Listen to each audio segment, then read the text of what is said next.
Once you get into a program, you receive the I-20 form from the school. That's like an official form or document that allows you to apply for an F1 student visa. Hello, everyone.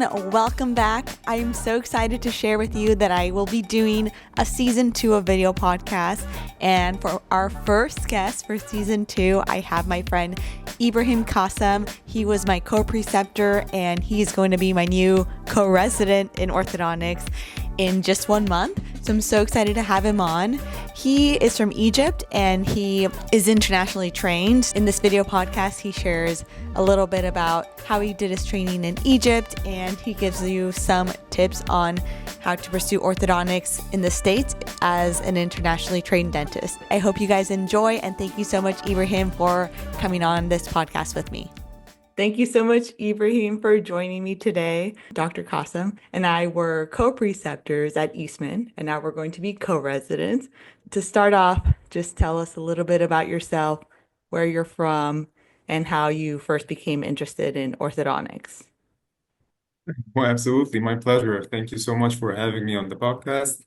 It really means a lot. These past couple of years have been such a journey, and so grateful that we got to go through it together, from the challenges of the preceptorship to finally getting into residency. We've definitely shared a lot of highs and lows. I truly value our friendship, and I'm looking forward to continuing the journey together as we start this new chapter in Eastman Orthodontics. My name is Ibrahim Kassem. I'm 27 years old. I'm Egyptian. I was born and raised in Egypt, and I got my bachelor's degree from Egypt, BDS, and in 2020. And after graduation, I completed 1 year general dentistry like internship, something similar to a GPR here in the States. During that time, I shadowed and assisted in several private ortho clinics, and this is one of the stuff that maybe deepened my interest in ortho. Alongside that, I studied and passed the board exams and completed the fellowship of implantology through the University of Geneva and worked as a GP for a couple of years. Then I applied for the preceptorship. It all started there. I feel like you've accomplished so much and you're still so young and have so much like life, which is amazing and inspiring. I think, thank you. I think I got lucky start because I knew from early on that I wanted to do whatever I'm doing. So it didn't maybe take me a lot of time. Plus, in Egypt, we dental school is only 6 years. We don't do the 4 years undergrad and then 4 years of dental school. It's only six. So maybe this also gave me additional 2 years. That's true. That's definitely very true. So was there one turning point that you decided, or like did you take an ortho class or did you do some shadowing in ortho, and was there one moment that you decided this is what I want to go into? This is the best specialty. This makes the most sense. My real first exposure to ortho came during dental school. When we had our ortho courses, I was immediately drawn to the concept of moving teeth. I did not have braces on as a kid, so I did not try that. And I liked how you could literally like change someone's smile and sometimes their lives through the process, how to use my mind efficiently to prepare for a case, predicting the outcome, and visualizing the transformation as you go. It's all inspiring to me. At the same time, I was also considering periodontics, largely because my role model um, and my employer later, when I graduated at the time, was a periodont or is a periodontist and a Case Western Reserve a graduate from Cleveland, Ohio. He had a huge influence on me, and I really admired his work. And I was torn between the two specialties before eventually I enrolled in a fellowship of implantology, like I mentioned, and through the University of Geneva, and the experience helped me make a clear decision. Peri was a no for me. At the end, I was like, no, it is ortho. Thanks for sharing. I also originally wanted to do perio, so it's crazy how life will take you where you were supposed to be. Like now we Really, ended I did up not all know. the way in Rochester. So, being Egyptian and most of your family still in Egypt, how was the transition of moving to the US for the first time? I know you have some family in Canada as well, which isn't too far from Rochester, but Mhm. Egypt is so far. How did you handle that? All by yourself? 100%. I mean, honestly, the transition to the United States was smoother than I expected. Um, Maybe a big part of it, like you mentioned, was due to my uncle living in Canada right across the border. He's always been like a father figure to me, and he really helped me settle in when I first arrived. I really appreciated how internationally friendly Eastman as an institute is, and especially our ortho program. I've never seen a school or a class taking six different residents from six different countries or of origin, which for me, that's amazing. That welcoming environment made the whole experience much more manageable and easier overall. When it comes to career options, I was very focused from the start. I knew, I wanted to be an orthodontist and pursue board certifications. So I didn't really consider uh, other options at that time. Did you consider doing an AGD or doing a ASPID program prior to ortho? Because you're Um, the first person I know that decided to do ortho straight away as an internationally trained dentist. yeah, it's just like I mentioned, maybe I really wanted to get into ortho. So at that time, when I first applied, I did not really consider other options. Hmm. Like I was so focused to get into orthos, so other options for me was not really like I did not consider other options. So I thought, okay, what's the shortest and maybe the best way for me at that time to get into a program is, and because I had no connections to, is maybe to go into a preceptorship. You're efficient. That's an efficient way to go. What steps did you have to take to be able to apply for ortho residency and the ortho preceptorship? You applied Um, for the preceptorship basically at the same time as residency, right? Or Actually, it was in January, so I think it's earlier than in residency. okay. So I remember when, if you're speaking about the preceptorship, I came to visit Shadow Eastman in January, and I knew that the preceptorship. I came for my boards. I took my boards, and then I asked for the preceptorship opportunity, and they told me that the deadline is was at that time January 31st, and this is when I decided to uh, take my TOEFL exam, the English test, and just apply through the university's website, and everything was easy from that point. They just sent me an email for the interview, and I was lucky enough to get picked. I did Okay. not apply for residency the first time, but for the steps applying for the ortho residency, it's honestly the application itself is not different at all from a US or a Canadian graduate. Like everyone else, we apply through IDEA Pass, which is a centralized application service, as you know, where everything is pretty straightforward in terms of uploading documents and filling out the program requirements. One thing that's specific to international applicants is maybe the English test. We have to take TOEFL.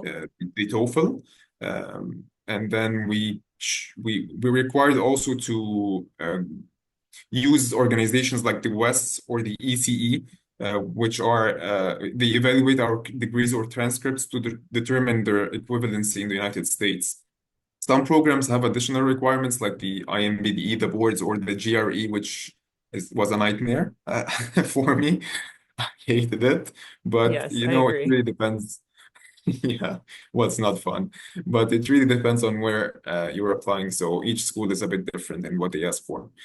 In terms of the visa process, that comes later on after you're accepted. Once you get into a program, you receive the I-20 form from the school. That's like an official form or document that allows you to apply for an F1 student visa. Okay. Um, it basically confirms your admission and shows that you have the financial ability or support to study in the United States. You then use that document during your visa interview at the United States Embassy. And once you get the visa, you can just go ahead and go book your flight to the United States starting 30 days prior to the start date of the program. Okay, great. That was a lot of really awesome information. Previously, you mentioned boards. What do you mean by boards? Like the INBDE that you had to take it in person Yes, yes. in the United So States. Okay. I have to come physically and take it in the United States or Canada. But for me, I took it in the United States at that time. Okay. So it seems like it's a little bit different for ortho boards because another person that we know, Dr. Ganem, she took her part two ortho boards in Saudi in a different country. So that's interesting to know. It is very interesting. I didn't know that was an option, but I know Saudi Arabia now has one or two code accredited schools, dental schools. So I think Saudi Arabia might be a little bit different. I'm sure in Egypt that won't be an option. I see. Okay. So it depends country by country. Okay. Hmm. So luckily we did the preceptorship year and our hard work paid off. But I know it's hard to think about. I think about the plan A, and if plan A fails, that's when I start to think about plan B. But did you think about what you would do if we didn't get in again this year? It's a great question. I mean, definitely, I'm really happy for both of us. We're lucky that we finally were able to, pursue our dreams, and it's a great feeling to see all the hard work finally paying off.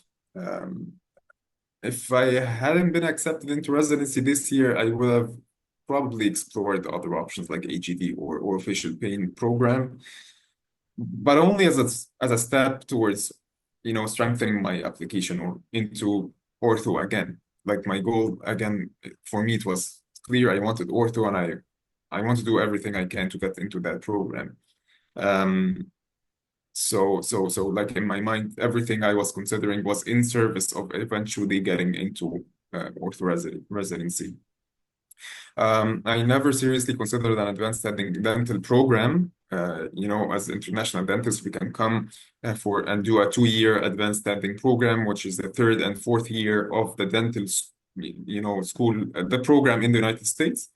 While it does offer a pathway to full licensure to all 50 states, I did not see this as a best clinical fit for me.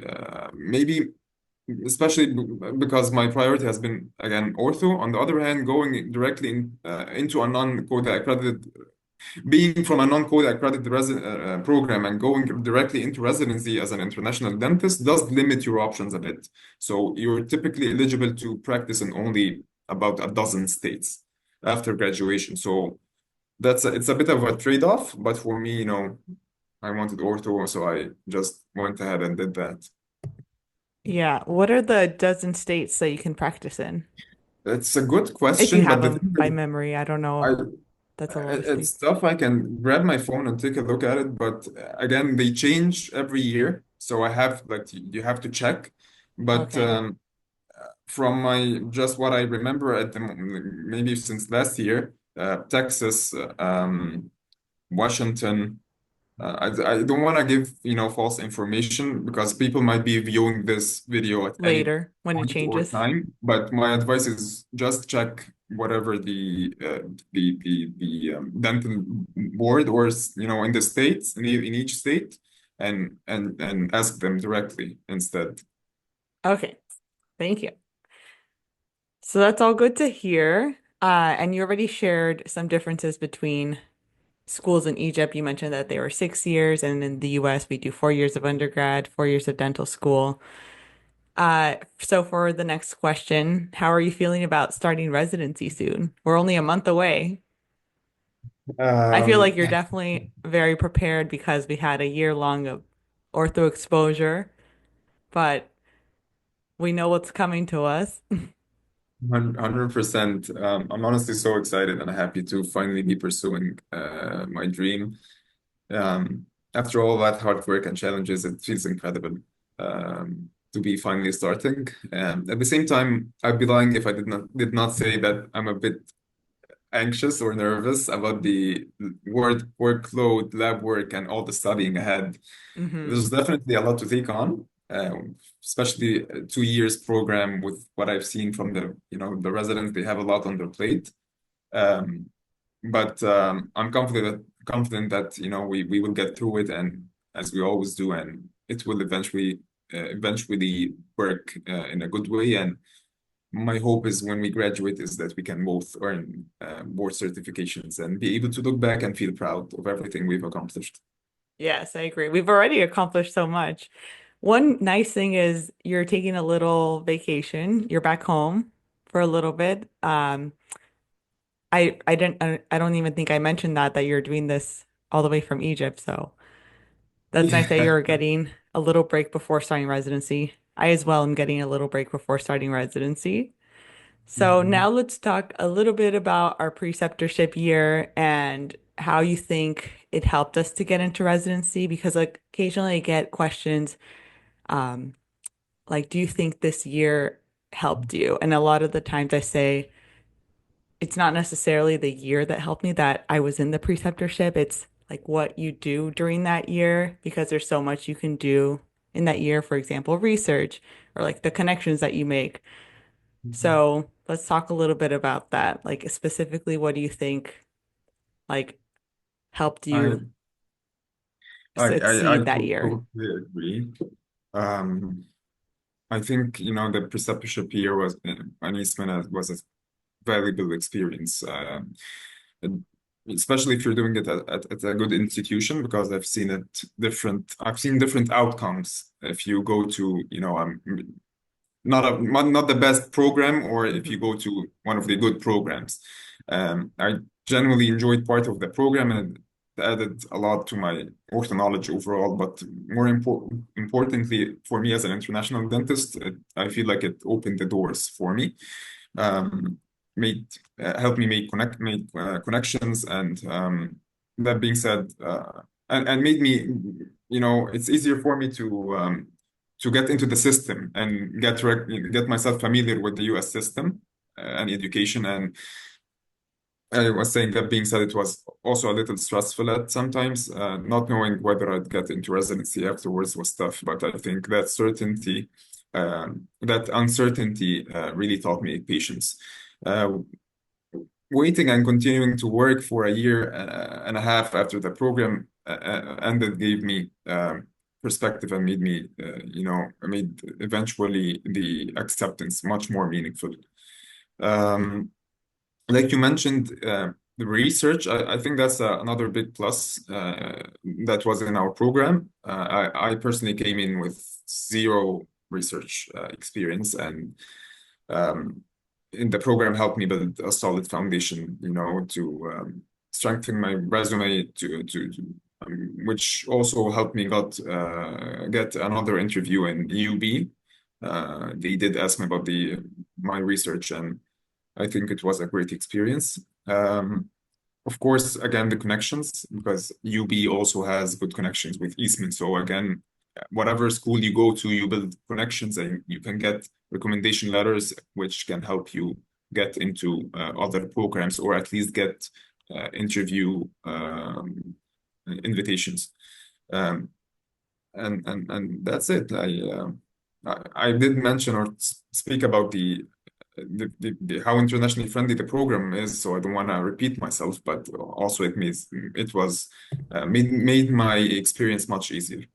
Yes, thank you. You also mentioned patience, which I thought was very interesting because now looking back after finishing a year of doing the preceptorship program, I think it also taught me a lot of patience, which is a valuable like life skill, and to be professional in a time where like you feel sad or you still have to be professional. So it teaches a lot of professionalism, life lessons. There's always something to learn. So congrats to you. Congrats to us for getting through that time. And now we have ortho residency coming up.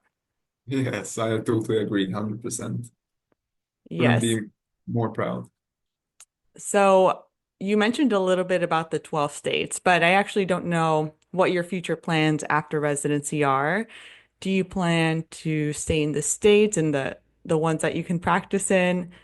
I don't know if New York is one of them. Do you plan to go to Canada? Do you plan to go to Egypt? Um, what do you think your future plans as an Um, orthodontist once you graduate are? Well, to be honest, I haven't really completely made my mind up yet Which is about where okay. I We're taking step by step. want to. Yeah, yeah, but it's definitely a good question. I'm keeping my options open, but I do think working in the United States for a while could be a like a great opportunity for me, especially to gain experience in clinic management now and see how practices operate here on a day-to-day basis.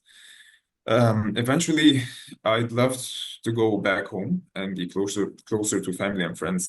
That's always been important to me in terms of where I can practice in the States, like we mentioned, as an international graduate. It's like a dozen states. Please check them out. Maybe in my mind now, it's like Texas, Illinois, and Virginia are one of the three states. But please do check because these get updated on a yearly basis. And fortunately for me, I can see myself in these states. Like I have no problem.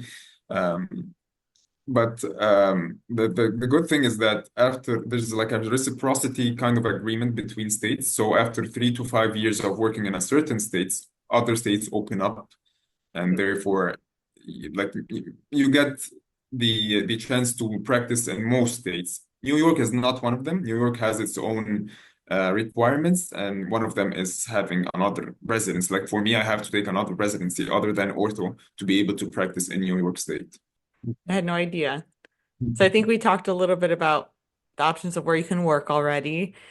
It's good that you have a positive attitude and you're willing to like research anything that comes your way. For example, like if you can't work here, you'll find a different place to work. Um, but for me, from the outside, I feel like there's so many fears regarding it. Is it scary to you at all, or no, you just look it up, you figure it out as you go. I mean, it is definitely scary. I agree, but maybe because for me, I've never been in the States anyway. So it's like, Everything if is I go new. to this state, what difference would it make? I'll be alone That's true. anyway.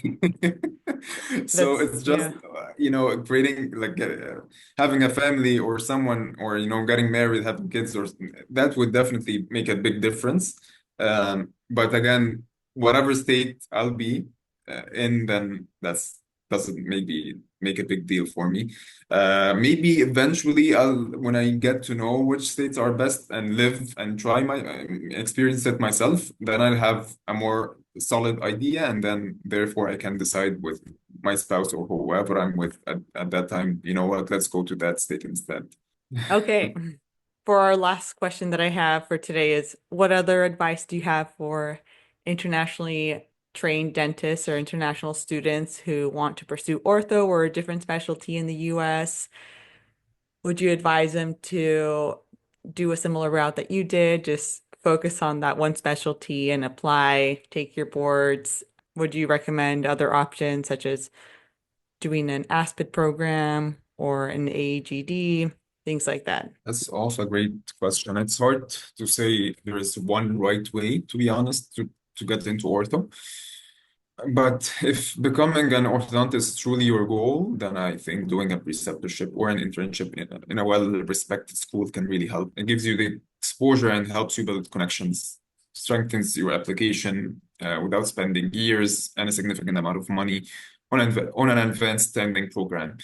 That said, if a preceptorship alone isn't enough to make you a competitive applicant, therefore other options are there good options to consider? Maybe doing a master's program like we did, or facial pain residency, advanced education general dentistry residency can all add value to your resume and improve your chances of getting into ortho. And we've seen this with one of our faculty members in Eastman that, she got into AGD, and then she got into GPR, and then she did or facial pain, and then she finally got into ortho, which is mind-blowing for me. She's such a warrior. Yes, I agree. That's Dr. And Malik that we're talking about. So it I seems love like her. if you know what you want to do, you just have to find a different way to do it, but it may take longer. Yeah, Um, yeah. so we didn't talk much about the master's program, and I don't think many people know that we also did a master's program during the preceptorship year, and then Mhm. this past year we're finishing it, and we're going to be graduating with our master's degree as well. And I think that also really helped our application. It's another thing you can add. It's more experience that you get. 100%. I totally agree. You get to do research, you get to have a master's degree, and definitely strengthens the resume. One other point.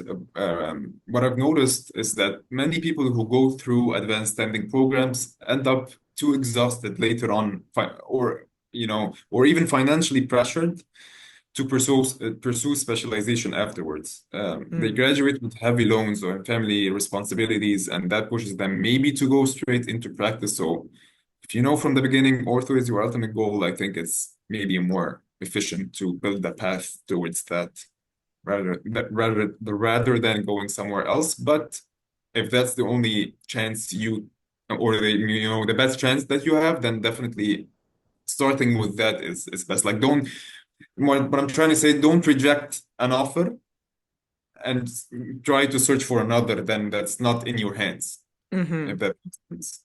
Yes, we didn't really talk about finances, but that's a good point that you bring up because for the 2-year programs, like ASPID programs, they're very expensive. Um, it is it more or less, or like, would you say it's equivalent to what a preceptorship program cost? And the Standing preceptorship program. was only 1 year, well, plus the master. So, I don't know if you've looked into the other programs, but now I'm thinking it may be comparable financial wise. Actually, that's a great question, but no, the thing is, advanced standing program is much more expensive. So it's like you pay 250, 300K, around 300K for just 2 years and a half. And the thing is, it's great because you get licensure in all 50 states, but you don't get as much clinical experience. Like, I think you can tell more than I can because you've been here. And Hmm. if you're redoing third and fourth dental years of dental school, I don't think you'll get as much clinical exposure compared to if you're doing like a 2 or 3 years AGD program, if that makes sense. So you Hmm. get more clinical experience and you pay less money, like the preceptorship at the end of the day. It's like the most you would pay is like 40, 50K. Okay. Yeah, I that's a think. huge difference. So if you do the route that you took, I feel like you were this efficient. It was financially efficient too, and it worked out. But there's also the option of it not working out again, but then you do something else. Thanks for sharing your road to becoming an ortho resident. I'm sure a lot of people will appreciate it because it's not very traditional, or at least in my eyes, it's not very traditional, but it's good to know that there are other options. No, thank you so much for having me. One last thing I'd like to say is never lose hope and keep trying, stay patient, and you'll eventually get there. And thank you so much for having me on the podcast. I really enjoyed reflecting on this journey with you, and we've been through a lot together over the past couple of years. And I'm grateful for this friendship that we've built along the way. And I hope this conversation helps and inspires other international students who are on the same path. Wishing us both the best with in the new chapter in residency and hopefully celebrating board certifications very soon. Yes. Thank you so much, Ibrahim. It was great having you on.